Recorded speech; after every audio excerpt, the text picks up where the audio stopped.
5월은 우리 가정의 달인데요. 5월 첫 번째 주일은 오늘은 우리 어린이 주일로, 다음 주는 어머니 주일로 우리가 지키게 됩니다. 하나님이 원하시는 가정의 모습을 말씀을 통해 우리가 상고해 보기를 원합니다. 함께 머리 숙여 기도하심으로 주께 나오기를 원합니다. 사랑하는 하나님 아버지, 감사합니다.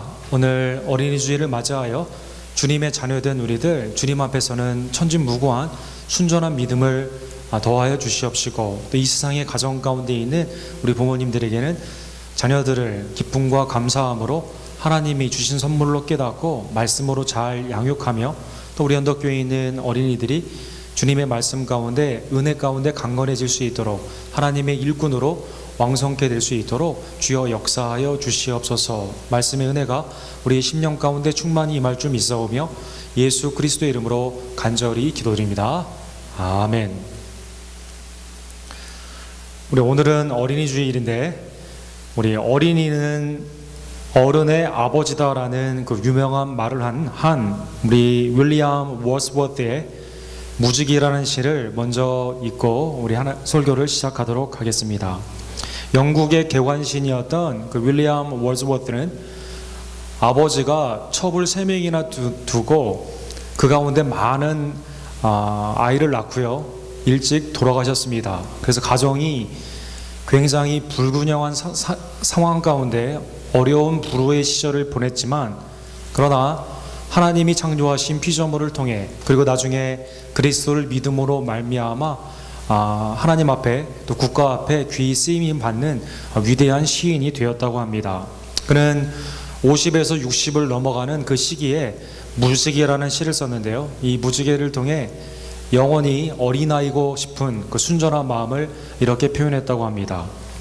무지개, 하늘의 무지개를 바라보면 내 마음을 뛰노니, 나 어려서 그러하였고 어른된 지금도 그러하거늘 나 늙어서도 그러하리라.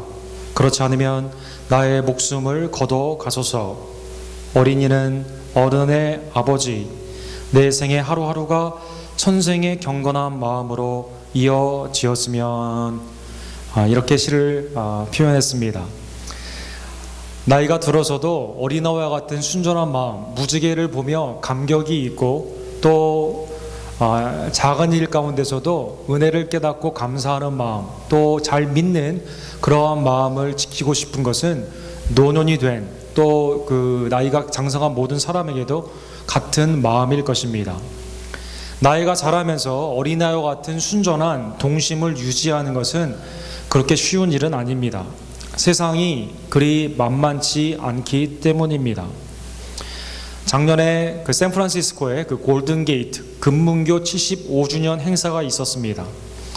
금문교의 행사 가운데 그 미국의 금을 찾기 위해서 많이 오는 캘리포니아 사람들에게 그 다리를 놓아줬던 그 뜻과는 달리 이 다리에서 뛰어내려 자살한 사람이 무려 1558명이라고 합니다. 1558명 중에는 아버지들, 가장이 70%가 넘었다라고 합니다. 월스트리트 저널에 의하면 지난 10년 동안 30대에서 60대, 특별히 그 남자분들의 자살률이 교통사고 사망률을 앞지르게 되어서 급속도로 수많은 사람들이 목숨을 끊는 그러한 현상이 일어나고 있다고 합니다. 아버지의 노릇을 하는 것, 가정을 지키는 것, 아이들에게 본이 되는 삶을 사는 것은 그렇게 쉬운 일이 아니다라는 것입니다. 마음이 동심으로 언제나 순전하고 싶지만 세상 가운데 우리는 여러 가지 상황으로 죄의 오염이 되어가고 아이들의 본이 되지는 못하고 오히려 악한 본이 되는 경우가 많이 있고, 심지어 자기의 생애를 목숨으로 끊는 그러한 많은 가정들이 오늘 있는 것입니다. 성경에 보면 아름다운 아버지, 아름다운 어머니, 성경의 본이 되는 부모의 상을 찾기가 그렇게 쉽지가 않습니다. 오늘 3가지의 예를 먼저 드리며 얼마나 자녀 교육이 힘든가라는 것을 깨닫기를 원합니다. 첫 번째는 오늘 본문 앞에 나와 있는 사무엘이 처음으로 성전에 들어갔을 때 당시 제사장을 맡고 있었던 엘리 제사장을 생각해 볼 수가 있습니다. 기도 가운데 아들 사무엘을 얻은 한나가 사무엘을 성전에 맡기게 되죠. 성전에 맡기게 될 때 엘리는 사무엘을 하나님의 종으로 잘 길러냅니다. 그러나 정작 엘리 제사장은 자기의 아들 홈니와 비느하스는 하나님의 뜻 가운데 온전히 키우지를 못했다라는 것입니다. 사무엘상 2장 12절에서 17절까지 보면 이렇게 그 아들들을 표현하고 있습니다. 엘리의 아들들은 행실이 나빠 여호와를 알지 못했다라고 나와 있습니다. 얼마나 악한 일을 많이 했는지 하나님이 아닌 우상을 섬기는 그러한 일까지도 나아가게 되는 하나님의 아들들이 됐어야만 되는데 베리야의 아들들이었다라고 성경은 표현하고 있는 것입니다. 조금만 소리를 줄여줄 수 있을까요? 계속 소리가 좀 울리는데 죄송합니다. 17절에 보면 그들은 제사장으로서 하나님께 온전히 제사를 드렸어야 되는데 성도들이 제사를 드리려고 가축을 가져오면 하나님께 먼저 흠양, 태운 다음에 제사장이 포션을 가져갔어야 되는데요.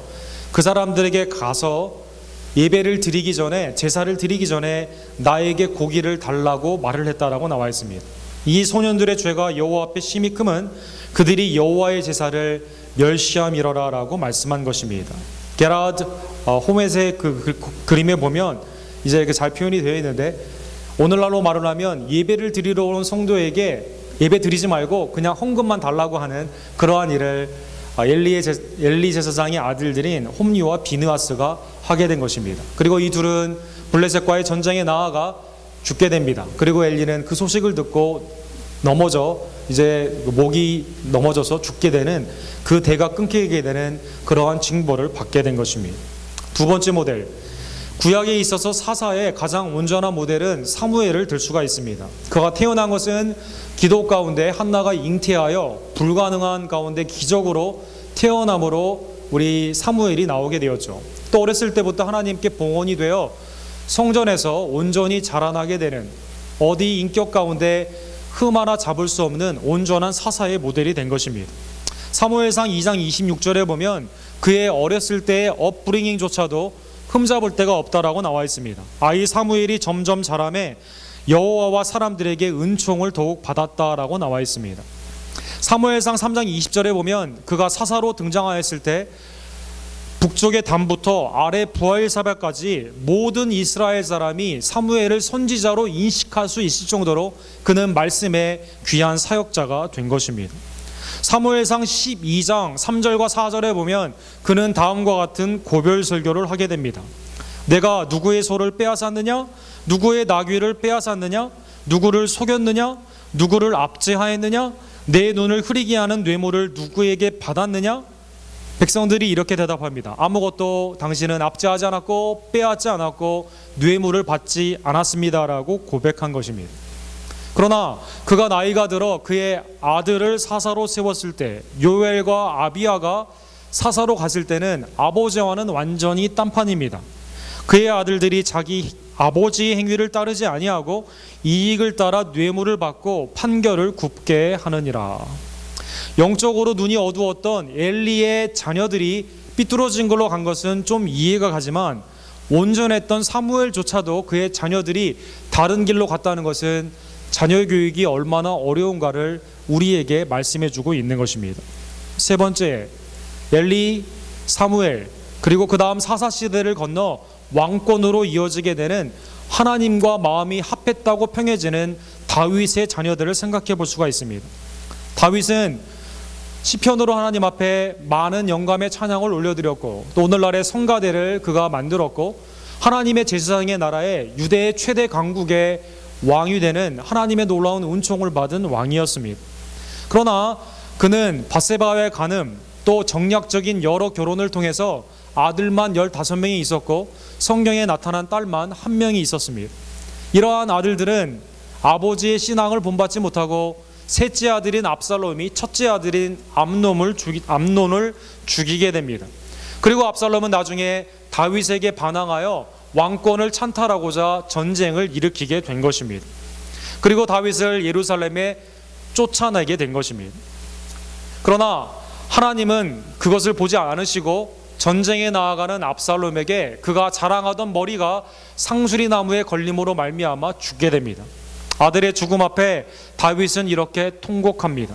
왕이 마음이 심히 아파 문 위층에 올라가서 우니라.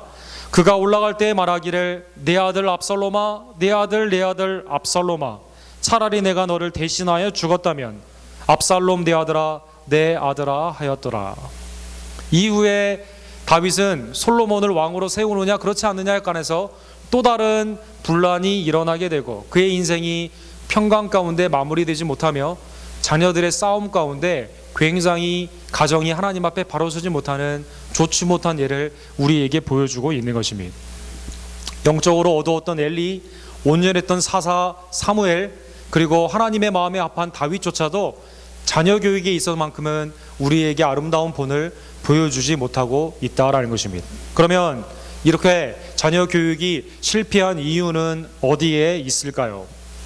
성경은 그것조차도 말씀을 하고 있습니다. 사무엘상 13장 13절에 보면 엘리에 대해 이렇게 말을 합니다.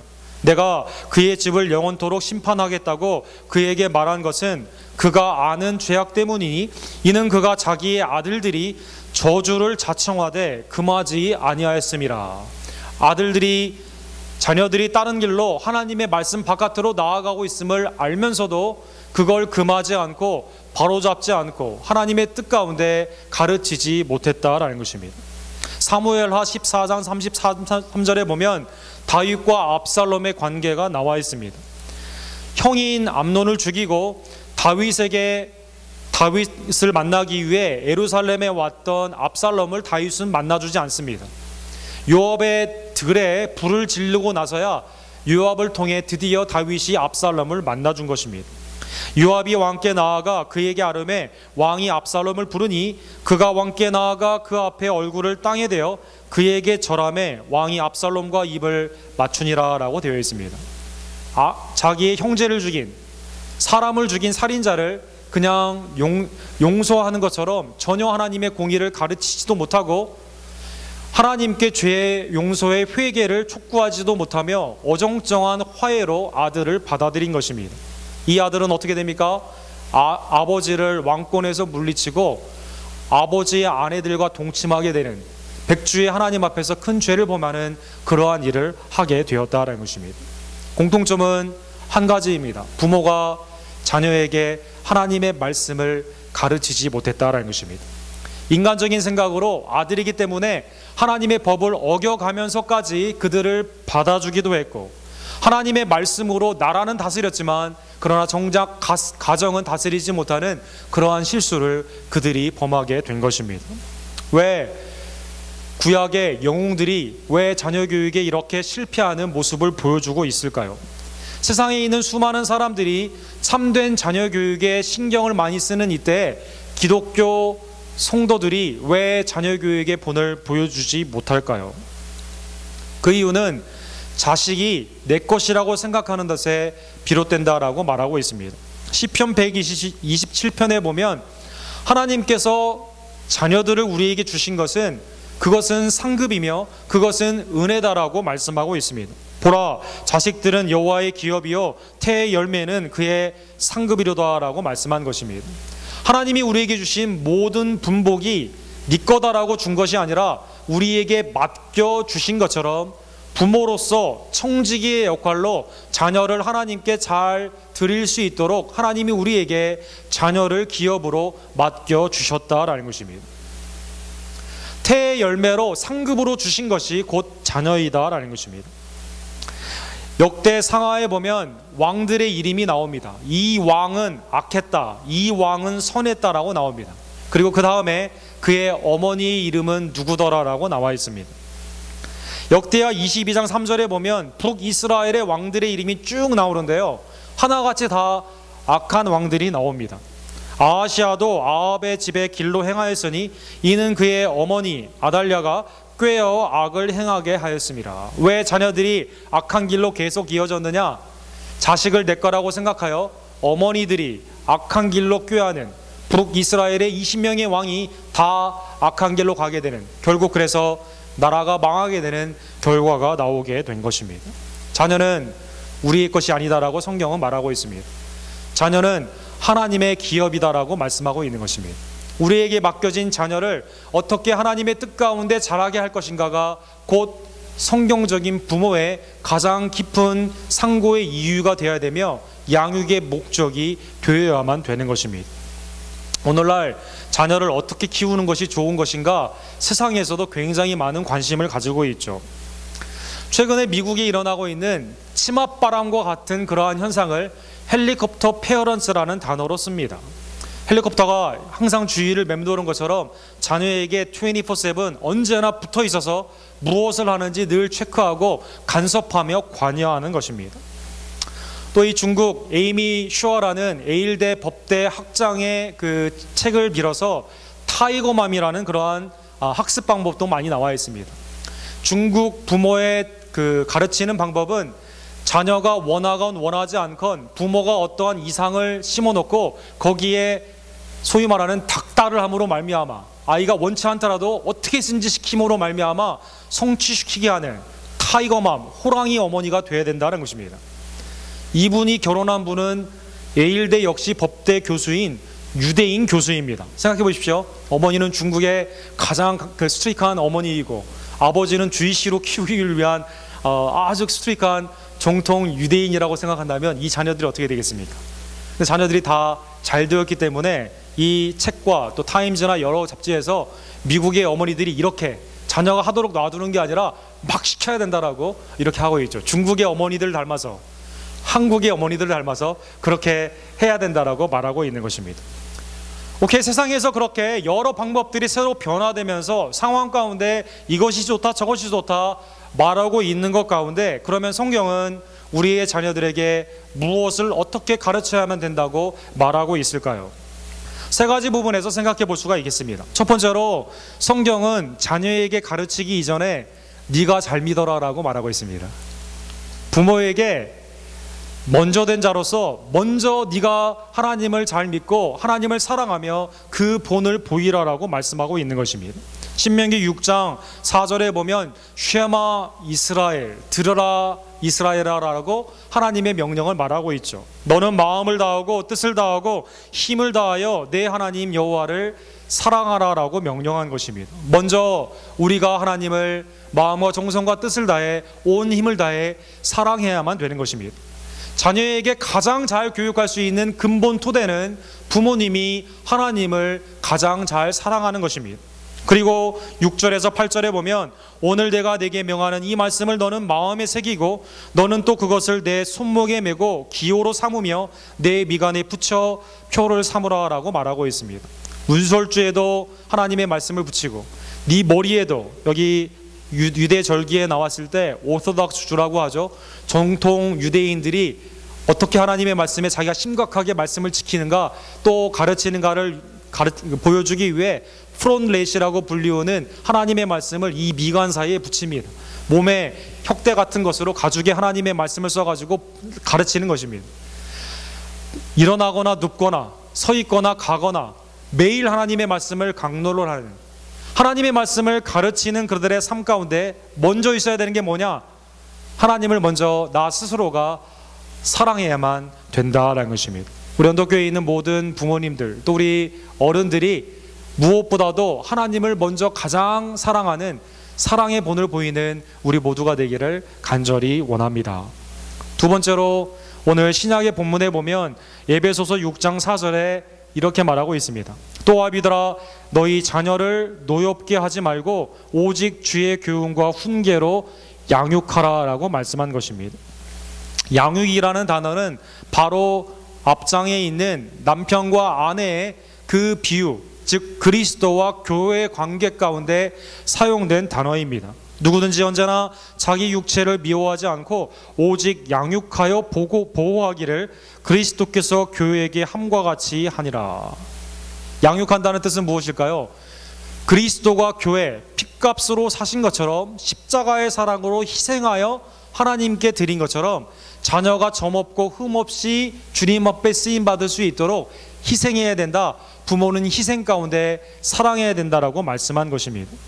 그런데 우리로 하여금 조금 이해가 잘 되지 않는 부분은 너희 자녀를 노엽게 하지 말라라는 부분입니다. 흔히 아랫사람이 윗사람을 노엽게 한다라는 말을 많이 표현하죠. 부모님을 노엽게 한다, 어르신을 노엽게 한다라는 표현을 많이 하는데 성경은 반대로 말을 하고 있는 것입니다. 에베소서 4장 31절과 32절에 보면 크리스천으로서 반드시 버려야 되는 것이 화와 노다라고 나와 있습니다. 너희는 모든 악독과 노함과 분냄과 떠드는 것과 비방하는 것을 모든 악의와 함께 버려라 라고 말하는 것입니다. 악의를 가지고 사람을 대하게 되면 그 가운데 모든 감정을 다 빨아먹는 것이 분노이며 화냄이다 라는 것입니다. 해가 지기 전에 화를 풀지 아니하면 사탄이 틈을 내기 때문에 그 관계가 악화되게 되는 것입니다. 자녀에게 하나님의 뜻이 아니라 내 뜻을 성취하기 위해, 나의 정욕을 성취하기 위해 자녀에게 압박을 가하게 되면 자녀가 부모에게 노를 품게 된다라는 것입니다. 시어머니가 노를 품을 수도 있지만 며느리의 노도 상당히 무섭습니다. 부모님이 노를 품는 것도 있지만 자녀가 노를 품는 것도 상당히 무섭다라는 것입니다. 고린도전서 4장 14절에 보면 내가 너희를 부끄럽게 하려고 이것을 쓰는 것이 아니라 오직 너희를 내 사랑하는 자녀같이 권하려 하는 것이다 라고 말씀한 것입니다. 사랑하는 자녀에게 권하듯이, 아이에게 수치를 주려고 하는 것이 아니라, 아이를 노하게 하는 것이 아니라 그리스도가 교회를 사랑하듯 주의 말씀과 훈계로 양육해야만 된다라는 것입니다. 분노는 인간관계를 상하게 합니다. 남편과 아내 관계도 마찬가지고 부모와 자녀의 관계도 마찬가지고 성도와 성도의 관계, 우리의 모든 인간관계가 분노, 화와 분냄이 들어가게 되면 회복이 어려워질 정도로 많은 균열과 상처를 주게 된다는 것입니다. 특별히 자녀들에게 나의 꿈을 이루기 위해 화를 낼 때가 얼마나 많이 있습니까? 그렇죠? 온유다해? 저도 화를 낼 때가 좀 많이 있었던 것 같습니다. 말씀을 준비하면서 회개하기를 원합니다. 화를 내게 되면 어떻게 됩니까? 그 화가 아이에게 전이가 됩니다. 아이들도 같이 화를 품게 되는 것입니다. 인간관계에서도 많이 경험해봐서 우리는 매일 깨닫고 있는 것입니다. 노를 품게 되면 그 노가 전이가 된다는 것입니다. 그래서 바울사도는 모든 악독, 노함, 분냄을 버려야 된다라고 말하고 있는 것입니다. 그리스도가 교회를 사랑한 것처럼 노함으로 사랑한 것이 아니라 희생으로 사랑한 것처럼 아이를 주의 말씀과 훈계로 사랑해야 된다라고 말하고 있는 것입니다. 여러분, 아틀란타에 대형교회 큰 두 교회를 뽑는다면 퍼스트 베프티스트 교회를 뽑을 수가 있고 노트 포인트 커뮤니티 교회를 뽑을 수가 있습니다. 퍼스트 베프티스트 교회는 찰스 스틴이라고 불리우는 우리 시대의 최고의 설교가로 뽑히오는 뛰어난 설교가가 계십니다. 그분은 아버지이십니다. 노트 포인트 커뮤니티 교회는 앤디 스탠이라는 오늘날의 젊은 세대에 가장 유망하게 떠오르는 5대 교회의 대표적인 주자로 미국에서 각광받는 그 목사님이신데요. 그분은 아들입니다.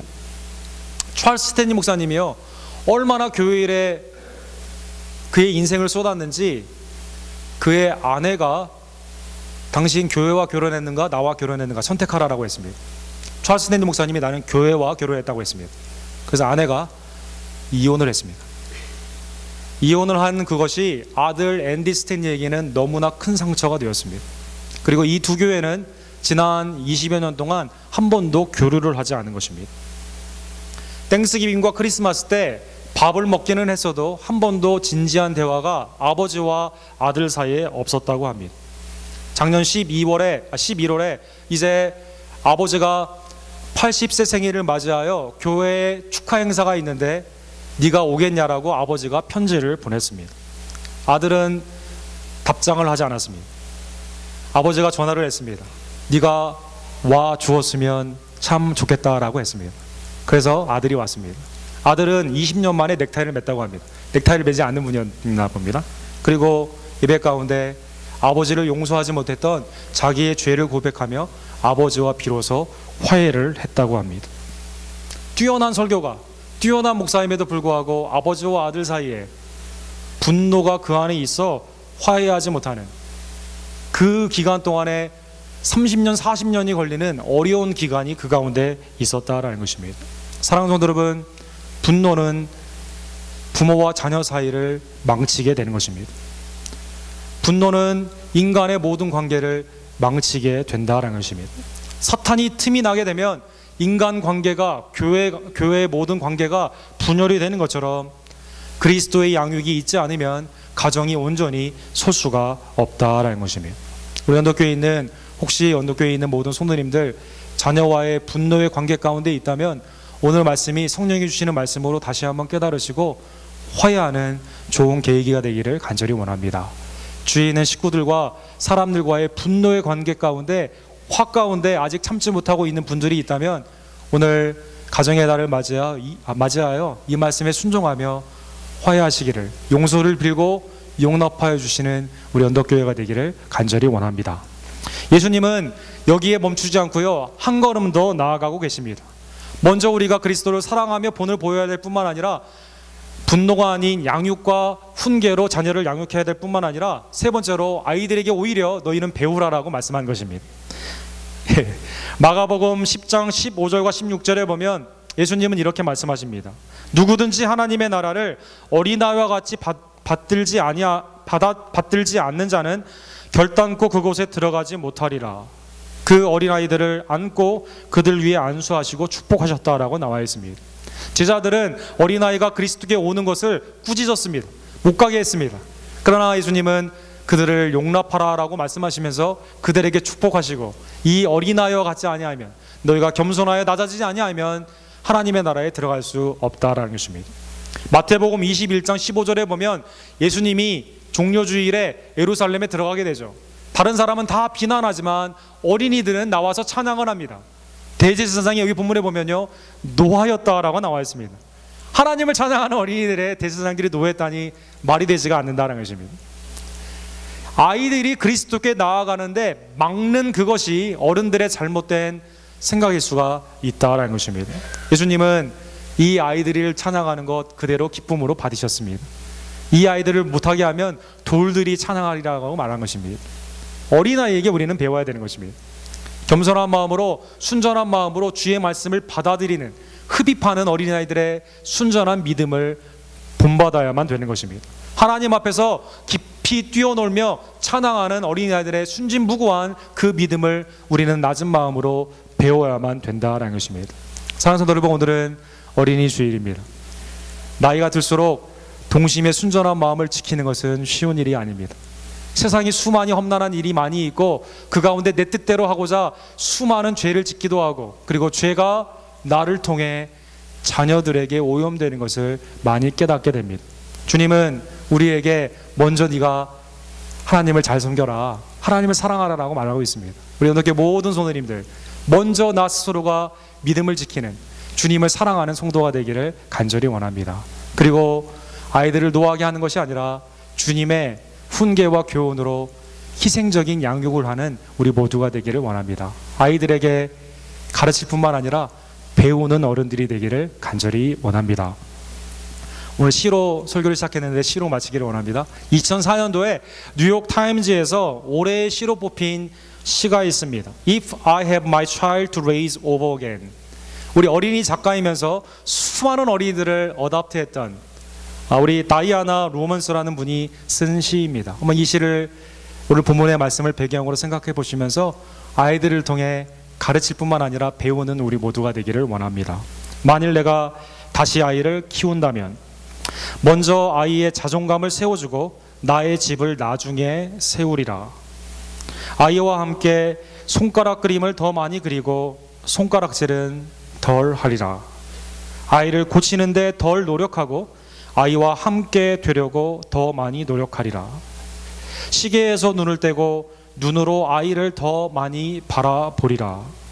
만일 내가 다시 아이를 키운다면 더 많이 아는 데 관심을 갖지 않고 더 많이 관심 갖는 법을 배우리라. 함께 자전거도 더 많이 타고 연도 더 많이 날리리라. 들판을 더 많이 뛰어다니고 별들도 더 오래 바라보리라. 도토리 속에 떡갈나무를 더 자주 보리라. 더 많이 껴안아주고 덜 다투리라. 덜 굳어있고 더 많이 지지해 주리라. 힘을 사랑하는 사람이 아닌 사랑의 힘을 가진 사람으로 본을 보이리라. 기도하겠습니다.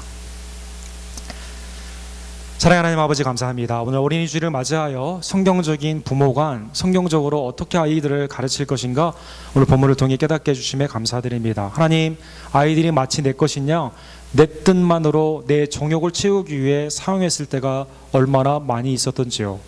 그래서 분의 관계가 되어 관계가 회복되지 못할 때가 얼마나 많이 있던지요. 하나님, 우리가 먼저 된 자로 또 부모로서 먼저 하나님을 마음과 뜻과 정성을 다해 사랑하기를 간절히 원합니다. 무엇보다도 하나님의 말씀을 가르치기를 간절히 원합니다. 그리스도께서 교회를 핏값으로 주고 사신 것처럼 또 그리스도께서 희생적으로 양육하여 점없고 흠없는 하나님 앞에 부끄러움이 없는 교회로 세우신 것처럼 우리 부모된 자로서 자녀들에게 희생적인 사랑으로 주의 훈계와 교훈으로 양육하여 하나님 앞에 귀히 드리는 우리 부모님들 되기를 간절히 원합니다. 예수 그리스도의 명령에 아이들을 통해 배우라는 그 명령을 힘입어 아이들에게 겸손한 마음으로 배우기를 간절히 원합니다.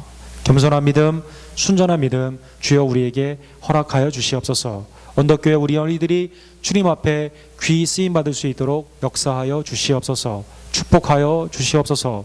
예수 그리스도의 이름으로 간절히 기도드립니다. 아멘.